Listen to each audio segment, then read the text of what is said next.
Hey guys, welcome back to Osmani. In this video, we are going to be studying the King's Gambit, and this study is by Lenan Perez. If you want to access this study, just pause the video and copy the link up here. Okay, so this is the King's Gambit. We moved instead of moving the Queen's pawn, we moved this pawn.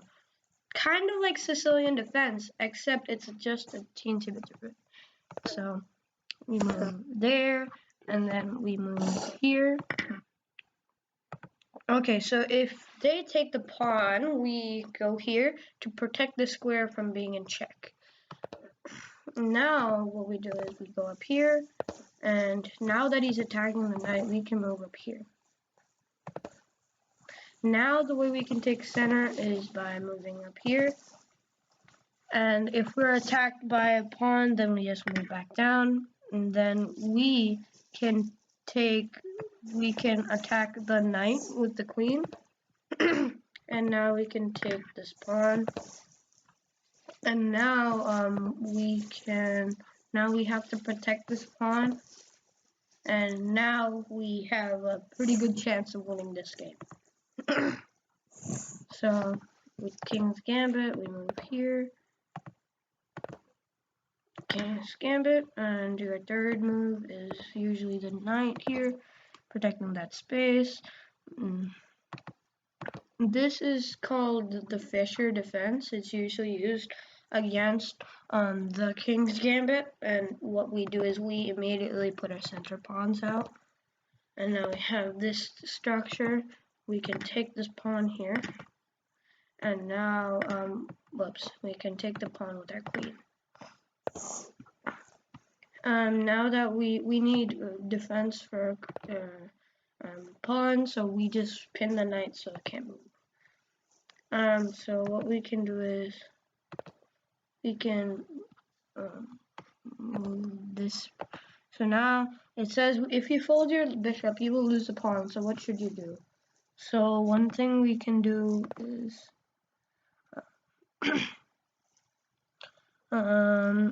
so feel free to pause the video to find out what it is. Obviously, I got the move here. It was the knight. Your opponent's pawn structure is pretty bad. Now we can castle, and we create this really good structure of the king and the queen, creating a battery.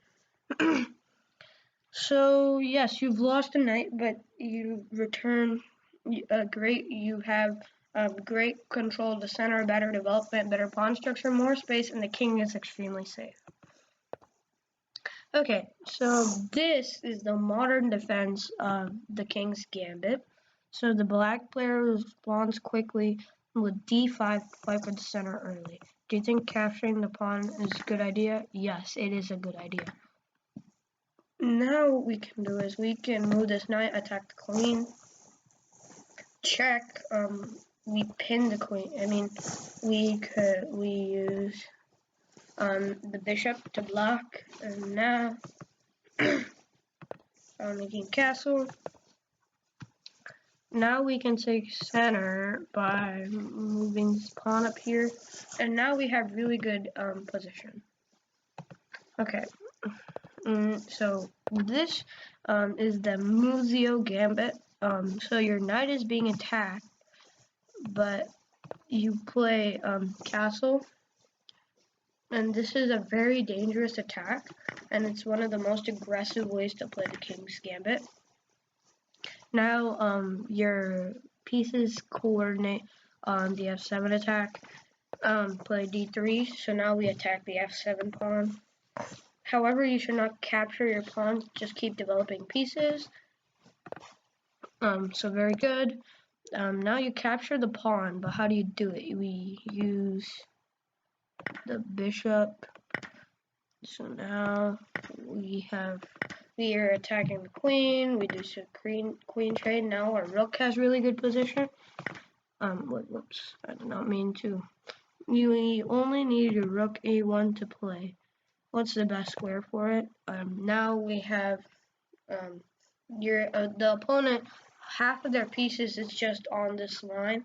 So now, because our pieces are fully developed, this makes white have a really good chance of winning. Okay, so let's play the first moves. We do these two pawns. King's Gambit. So they didn't accept the Gambit. This is called the declined King's Gambit. So the bishop c5 is one of the best known ways of accepting the Gambit. This is called the classical variation. Our third move should always be this right here. Now, we want to play d4, but we have no support yet. How can you support with this pawn? With your pawn, we can move this up here. Now that we move that up here, we can now attack the bishop and the pawn. Now we take control of the center.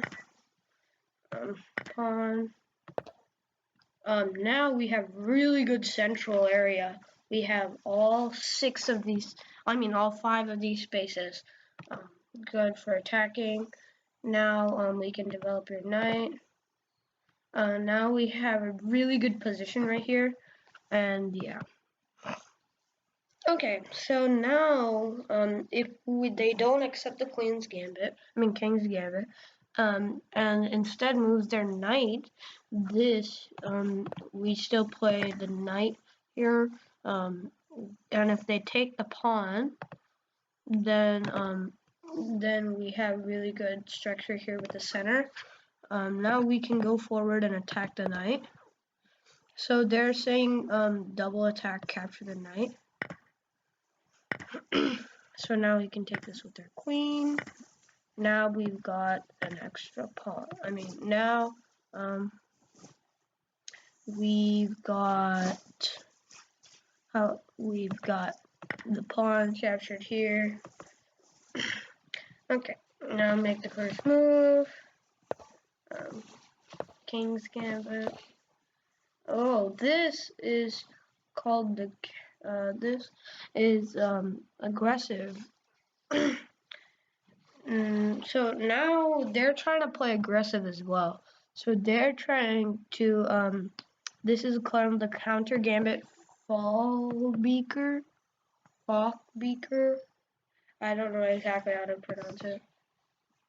Falkbeer, I think that's how you pronounce it. So the counter gambit Falkbeer. This is the time when the exception, your third move, you must capture the pawn. Oh, whoops, not that pawn, this one.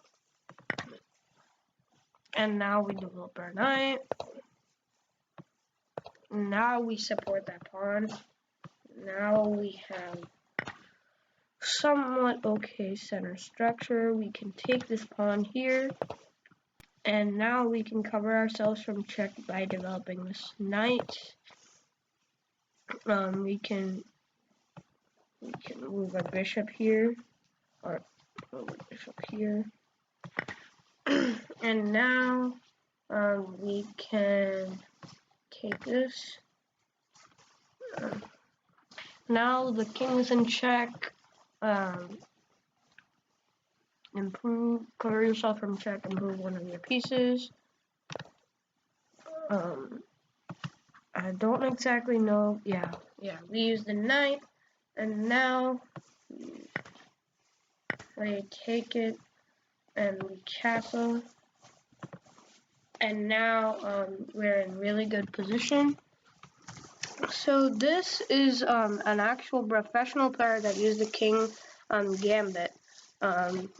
So Paul Morphy against Adolf Anderson. So let's see how it goes. So King's Gambit accepted, and this is how it was played.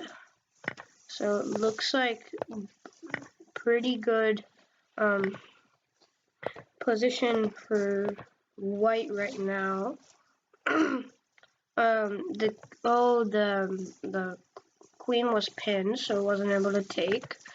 Now bishop takes. Now the king is in a very bad position. It's easily allowed to be checked from places to places. That was a nice queen take.